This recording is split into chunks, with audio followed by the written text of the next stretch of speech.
Son est loin d'être le seul à se doper à cette époque-là. Donc là, je vous ai fait un petit montage avec tous les participants à cette finale, et puis j'ai entouré ceux qui ont, dans leur vie, été sujets à des contrôles positifs.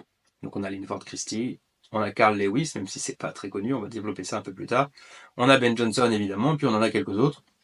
Donc il y en a deux dans le lot qui n'ont pas de petits ronds autour d'eux, ce qui ne veut pas dire qu'ils n'étaient pas dopés, mais plutôt qu'ils se sont jamais fait prendre. Hein, il faut toujours, moi je prends vraiment les choses à l'envers par rapport au discours ambiant.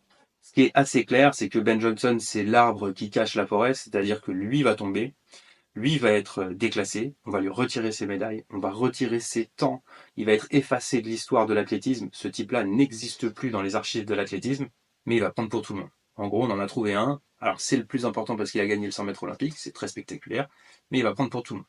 Les autres, comme une lettre à la poste. Là, je vous ai mis